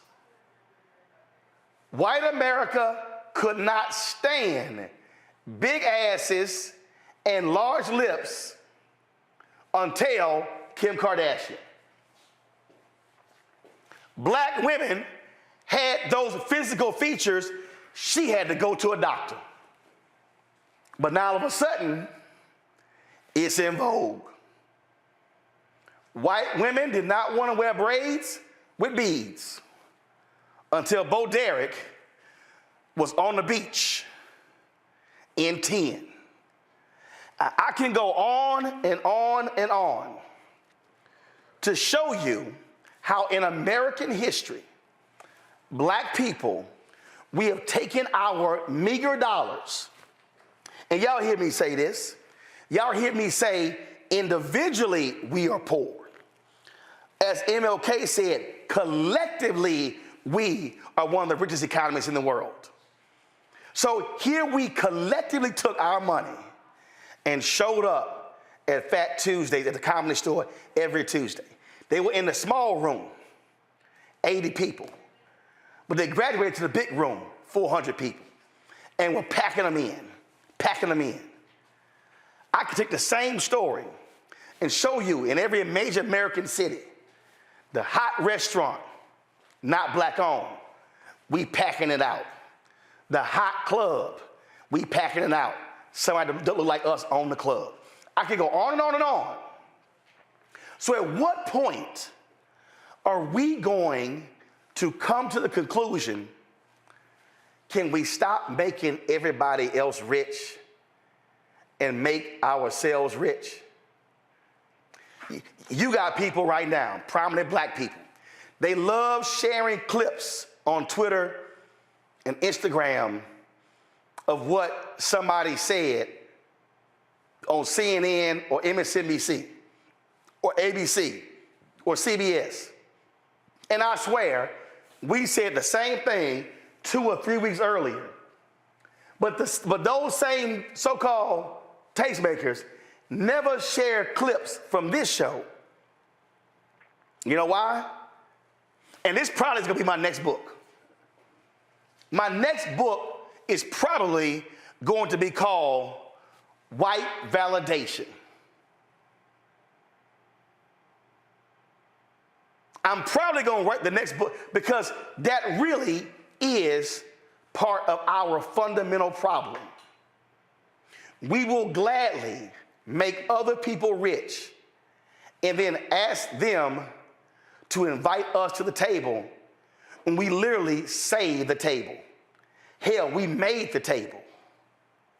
All I'm trying to get us to understand is we have got to change this. When we stop saving everybody else and begin building up our institutions, and all of a sudden, Black America will look totally different. Watch the Fat Tuesdays documentary on Amazon Prime Video. Give Guy Torrey his praise. Look at what those black comedians were able to do by leveraging their talents. But I'm going back to the other piece. We saved a club that we don't own. In fact, the folk at the Comedy Store should have given Guy Torrey equity in the club because he was bringing in that much money. Ain't no Fat Tuesday, ain't no Comedy Store. The lesson for black people is we have got to stop being the show and be the show and the business. When our stuff is hot and we blowing up, make it clear, I'm gonna take this thing and go somewhere else with it unless we get a piece of the pie. And there are people out there, Mustafa, Randy, and Michael, the last thing they want to see is a prominent black basketball player doing a shoe deal with a black apparel company. The last thing they want to see are black actors and actresses hiring black PR agents. The last thing they want to see are black big companies hiring black law firms and black bond firms. We cannot continue to complain about our economic condition in America when we are making other folks rich, and then we'll turn up our nose at somebody black who owns the same thing. Randy, you first. Michael, Mustafa, you close. One, I'm trying to find shock and awe to give you about us again being left out of history. It happens all the time, right? From the time we're starting to study history in schools, we're not mentioned. I think we learned about Martin Luther King, and that's about it. It's unfortunate, but it's true. When we talk about systemic racism and we talk about economic strength in the Black community, I believe we have to be honest with ourselves and talk about how we too have been affected by this. The biggest marketing campaign that has ever happened on the face of the earth has been to teach us that white is better. And we need to sit and be honest and say that we oftentimes will laud and elevate brands just because it has an Italian name or a French name, and not give any credence to our own Black-owned brands. In fact, Randy, Dapper Dan just said he had to do a deal with Gucci because if he had done his own deal, they wouldn't have bought it by saying Dapper Dan. It had to have Gucci's name on it. And he's telling the truth. And, you know, you talk about the influencers. I oftentimes see people post these grand videos when they're opening up because they've gotten a Prada bag or a Versace bag. And I don't see it when I see Black. I purposefully actually will only do that when it's a Black-owned brand.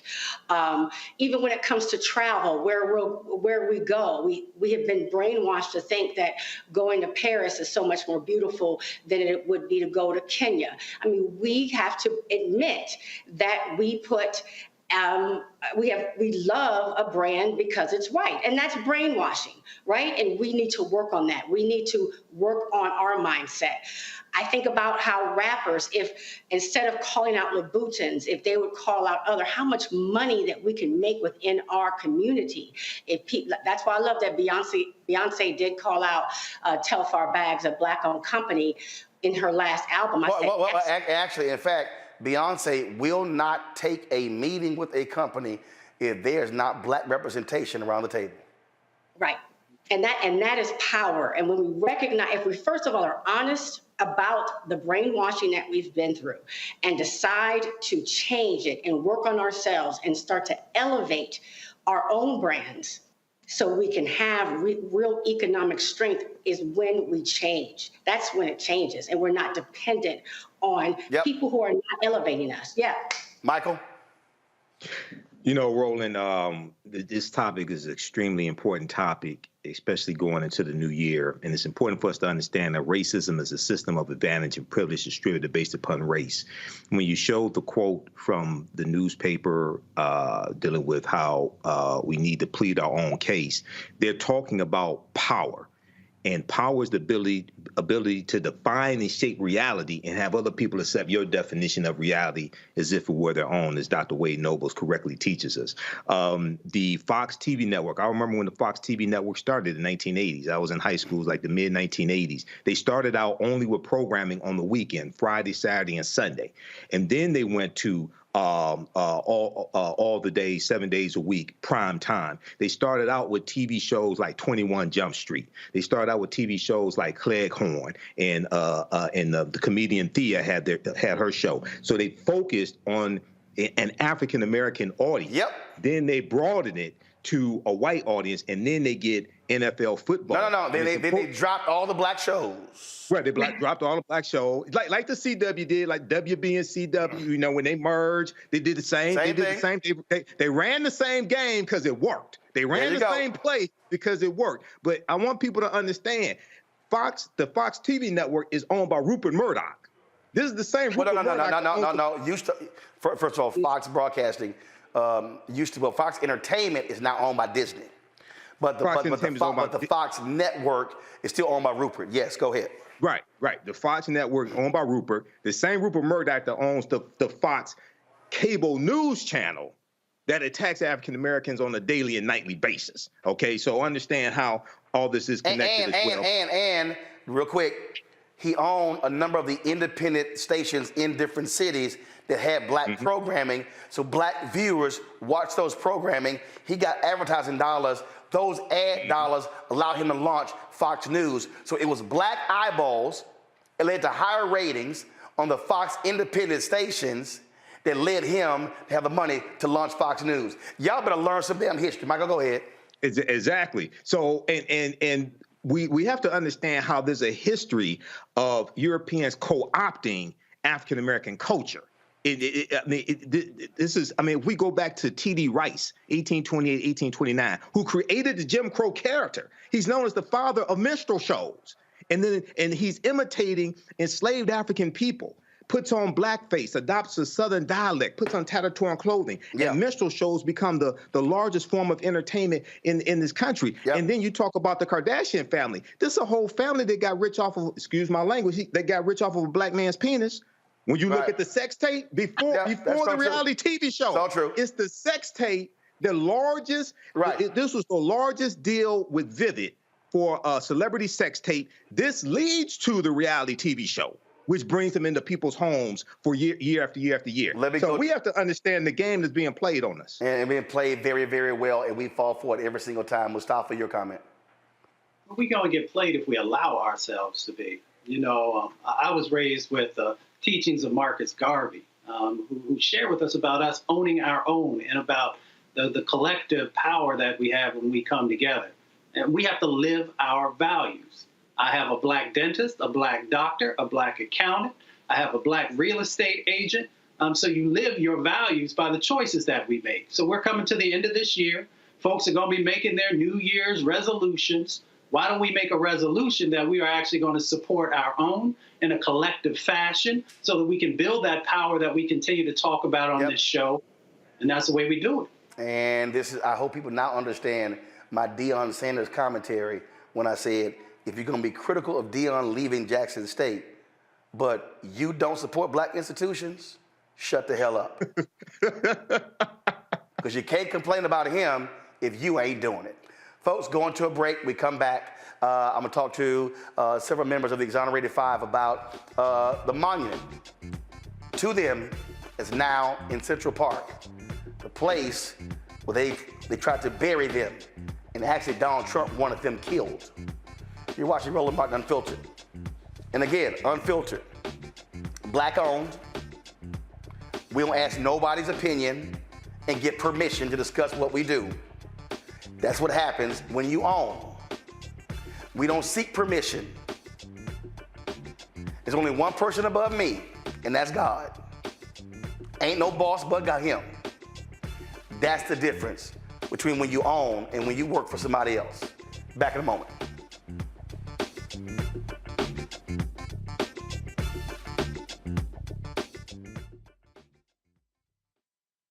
I'm Deborah Owens, America's Wealth Coach, and my new show, Get Wealthy, focuses on the things that your financial advisor and bank isn't telling you, but you absolutely need to know. So watch Get Wealthy on the Black Star Network.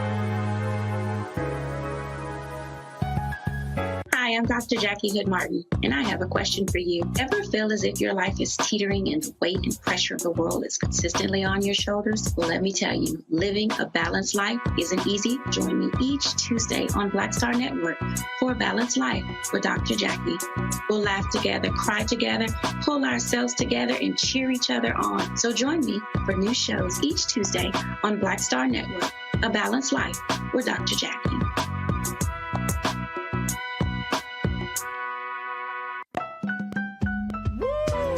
impacted by the culture, whether we know it or not. From politics to music and entertainment, it's a huge part of our lives, and we're going to talk about it every day right here on The Culture with me, Faraji Muhammad, only on the Black Star Network.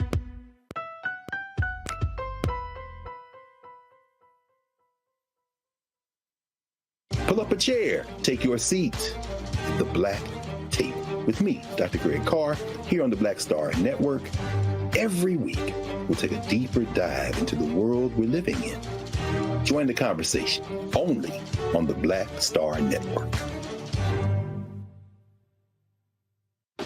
My name is Charlie Wilson. Hi, I'm Sally Richardson Whitfield. And I'm Dondre Whitfield. Hey, everybody, this is your man, Fred Hammond, and you're watching Roland Martin, my man, Unfiltered.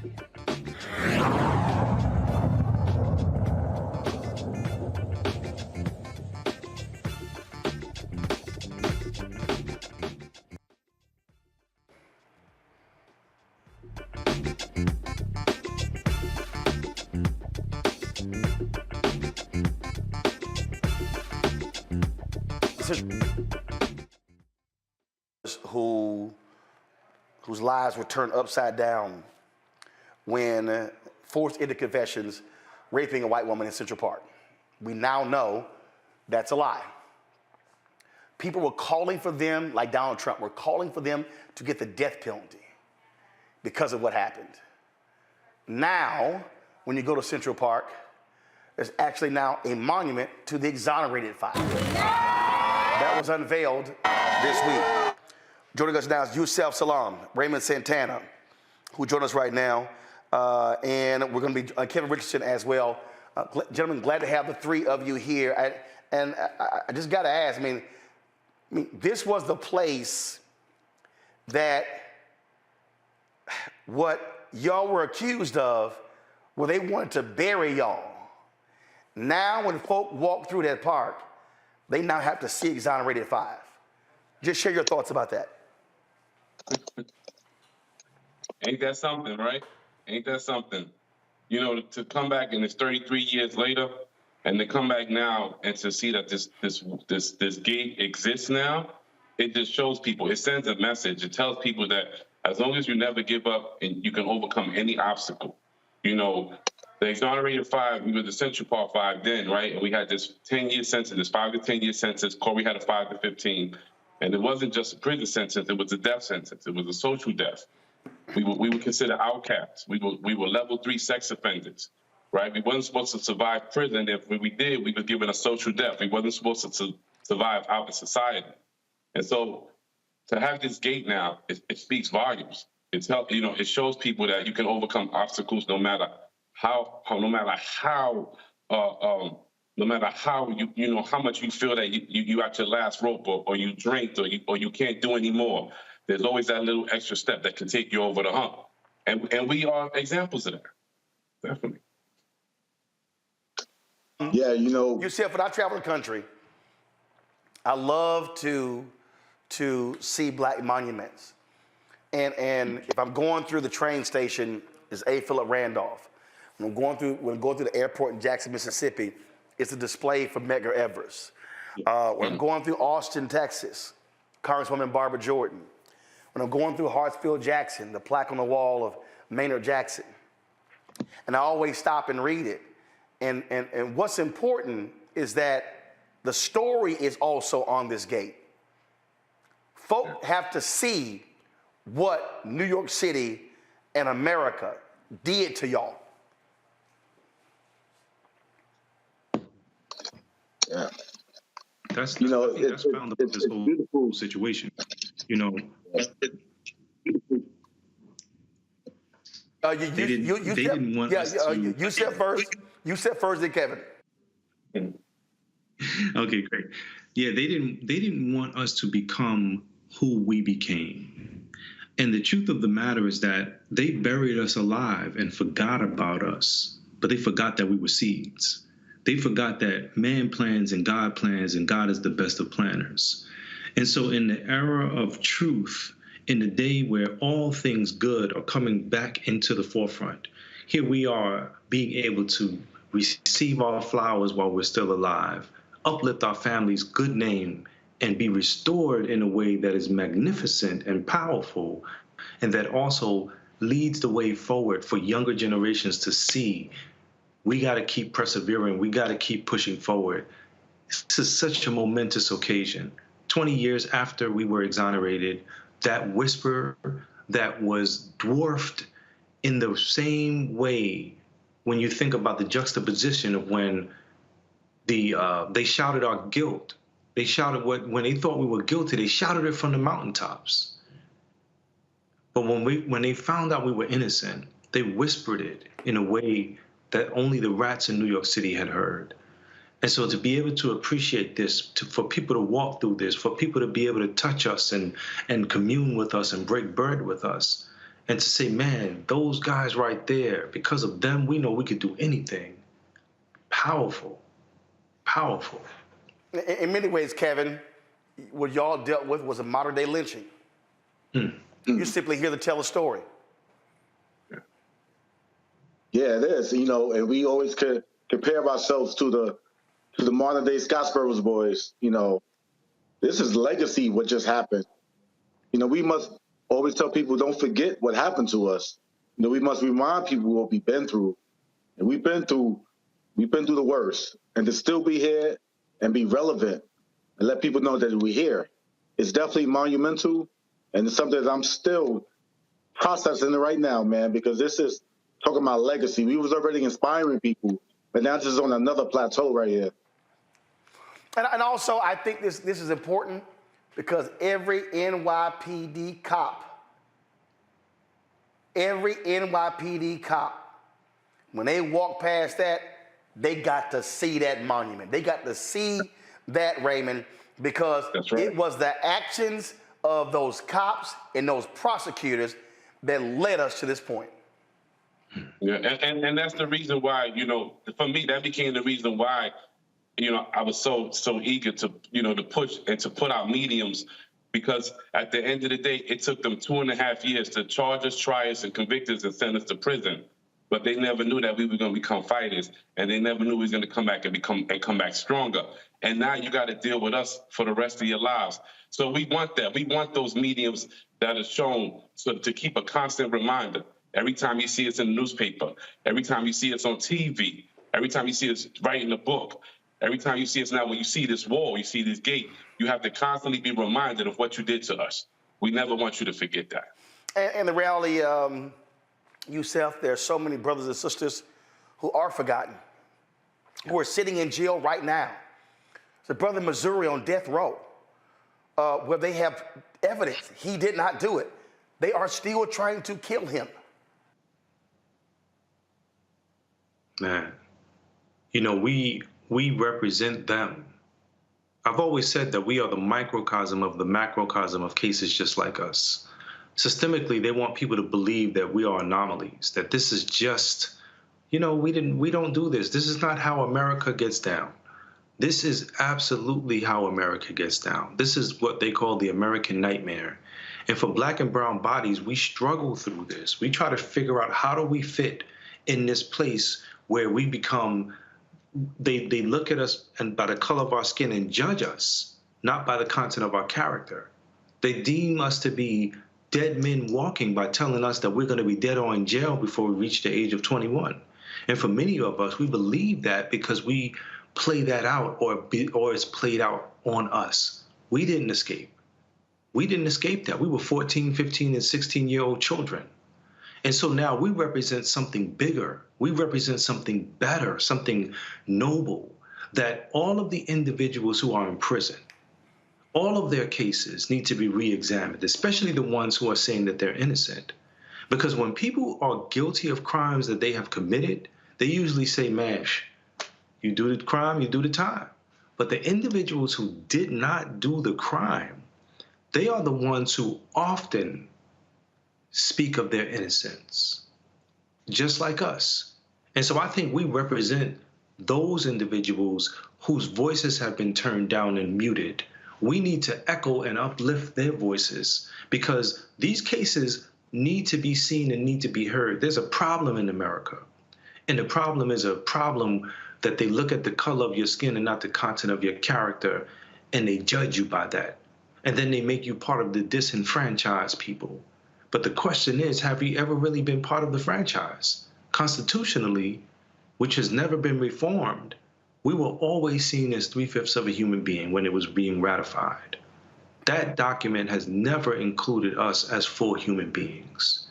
And so I think that that same sick mentality that found its way to making black bodies and enslaving them when they were kings and queens, princes and doctors, mathematicians and scientists, we still have that same DNA inside of us. And we need to fight to push it forward, to pour it out, to deliver it, to gift it. That's what we need to do. Kevin, there were a lot of people in white media who wanted to bury y'all. And when we talk about why our voices matter, black-owned media were carrying that story. We get penalized on this show from advertisers. We're not brand safe because we show police shootings and beatings, and we cover these stories. And the reason I tell people why they got to support us and what we do, because we're getting frozen out of the $322 billion. But if we don't cover the stories, the families don't have a place to go. Their mainstream media will only cover if it becomes a national story. And so people have to understand that what y'all were going through, as far as the major media in New York, every single one of y'all were guilty, and they were like, throw the key away. Yeah, because we was, to their eyes, we was guilty already. We were guilty before innocent. And when you look in the courthouse, and you see that sign, it's a scale, it's unbalanced. And that's the system, it's still unbalanced. And it's been unbalanced from the beginning. I remember when we went to trial, we were already lost, even though we were innocent of our crimes. And that's been going on way before the Exonerated Five. It's been going over 400 years. The same thing has been happening, so we must change that. And shows like yourself must speak the truth and let people know that this is nothing new, And now that we have the platform, we must keep raising awareness about this and bringing this issue up, because it didn't go anywhere. And us having this gate, it's a spark. The struggle still continues. We still have a lot of work to do. So this is beautiful, but there's still a lot of people that don't have voices. And we are the voice for the voiceless. And that's why we're so passionate about what we do, because it's personal. Well, gentlemen, we appreciate that you are here to tell the story. And again, New Yorkers or anybody visiting, they've got to read, they got to see that wall, they got to see that monument, and they got to know the real story. And it's not about the Central Park Five, it's the Exonerated Five. Always appreciate y'all coming on Roland Martin Unfiltered. Hey, Uncle Roland, listen. We need black media, y'all. You got to support black media. They tell the truth. We need them. That's what we got. That's in our corner. Definitely. Yusef, go ahead. You want to make a comment? No, I said we appreciate you. And I just wanted to say that last shot of the sign in the park and the gate, the entrance to the gate itself, it feels and looks so good, man. Look at that. It feels good. Yes, indeed. Gentlemen, I appreciate it. Thank you so very much. Thank you. Right. All right, folks, I got to go to break. We come back. Our marketplace segment. Definitely want to focus on black businesses. And y'all, do me a favor. Y'all, hit the like button on YouTube. Seriously, how is it that we're 2 hours into the show and you barely hit 1,000 likes? Y'all ride for free comment, hit the doggone like button. It ain't that hard. So we'll come right back with our marketplace segment. And of course, our panel as well. You're watching Roland Martin Unfiltered on the Black Star Network.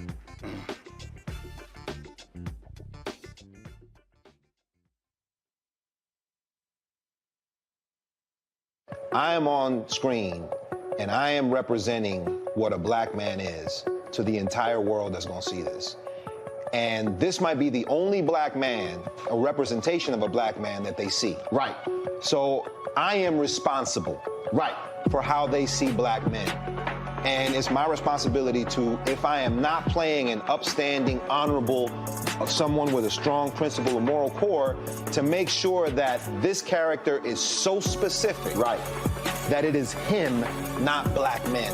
And I wish that more actors would realize how important their position is as an actor of color, playing people of color on screen. Because there are people that see us all over the world in these different images that we portray. And not everyone knows black people to know, yes, that's not all.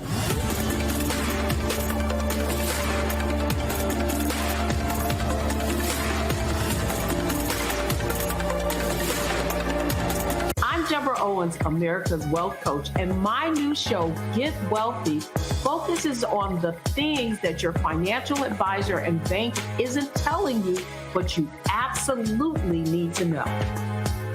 So watch Get Wealthy on the Black Star Network.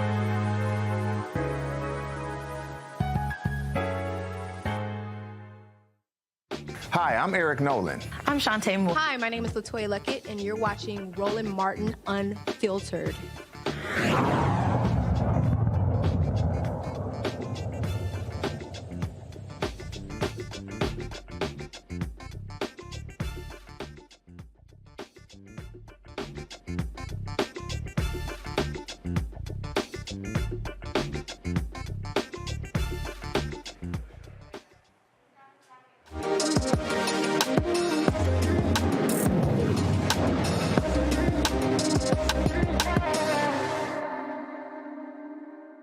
All right, y'all, two sisters with degrees in science said, you know what? Let's have food-based products that's about the science of their love for ginger and holistic health benefits, improve digestion, other benefits as well. So let's get right to it with Sandra Reed, Shaylin Haywood. They created Ginsation Ginger. They join me now from Fairfield, California. All right. So I'm looking here, y'all sent me a note, and y'all said that. Hi, Roland. Hey, what's happening? We have no audio. Okay, they have no audio.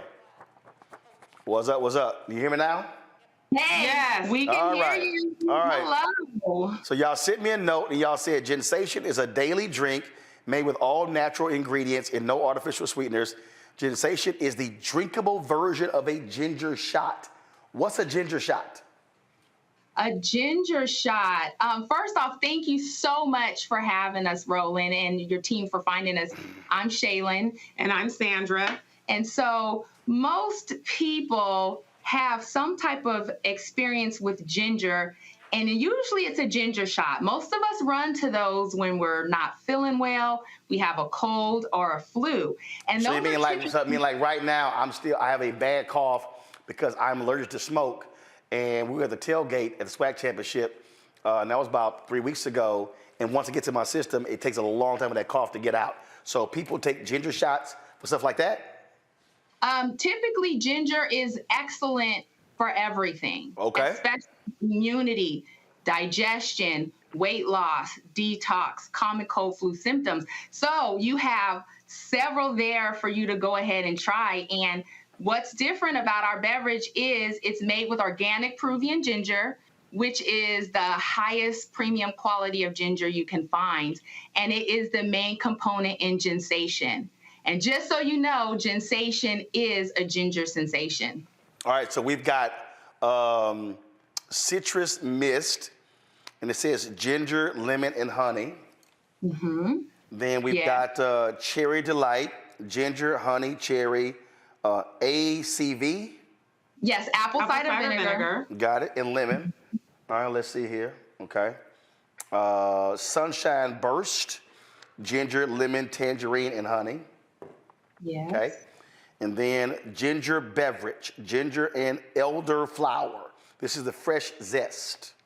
Yes, that is the fresh zest. And that is our vegan unsweetened flavor. It has ginger and elderflower. Horrible cough. So which one of these is better for the cough? And y'all said you can enjoy this chill or even room temperature as well? Yes, you can enjoy it. You can enjoy it chilled. You also can warm it like tea. It's excellent with frozen fruit. You can make smoothies with it, and it's also a mixer. Oh, cool. All right. So, yeah, many ways you can enjoy it, Roland. But I will tell you, my personal favorite is Sunshine Burst, and Sandy's favorite is the Cherry Delight. I'm an apple cider vinegar lover as well, and so that's why it paired really well with the ginger. But to your question, for the common cold, I mean, when you go to the doctor, they recommend honey, lemon, and ginger. And upset stomach. So definitely the citrus mist one, to your question, would be a great option for you. All right, which one? The citrus mist? Yes, the citrus mist. Okay, all right. And you said it can be warmed up or just room temperature or chilled? Correct. Cool. All right. Okay, so before I go to my panel, how many of these can you drink in a day? Should you do 1, 2, like is there like, what do y'all recommend? Because on the back here it says, of course, the amount per serving size is 1 bottle is 60 calories. Yes. And the great thing about Ginsation, it's all natural ingredients, no artificial sweeteners. So it's ready to drink right out of the bottle, and you can have multiple a day. Our drink, it's not concentrated. It's not like, you have to mix it with something. It's ready to drink. Right. So there's no dietary restrictions. You can have as many as you like, the same way you would enjoy any other juice or beverage. I'm sure anyone, because this cough is driving me crazy. And I go to Jamaica on Thursday. I don't want this cough going with me. Mustafa, go ahead. Yeah, no, absolutely. Take them with you. We promise you, Ginsation will change your life, Roland. Okay, all right. I tell you, Angela Rye swears by ginger. Every time when I first got sick, she like, Roland, ginger. I was like, girl, I'm gonna start calling you ginger. Let's see, Mustafa, I'll start with you. Yeah, well, thank you all for putting this product together. I'm a huge fan of ginger, and there's so many scientific studies that have come out about a number of the different things that it helps with. I'm curious, because there are so many different forms of ginger, in different locations across the planet. How did you choose the one that you are currently utilizing? What benefits did you see in choosing that particular one? Well, that's an excellent question. Yeah. And, we chose it because most forms that people see on the market are a form of Chinese ginger, which is very yellow in color. We chose to go with organic Peruvian ginger because it's very potent. And where it grows, it's actually it survives. So it's like survival of the fittest. In the Amazon. So where it grows, where it survives, we have like one of the most potent versions out there.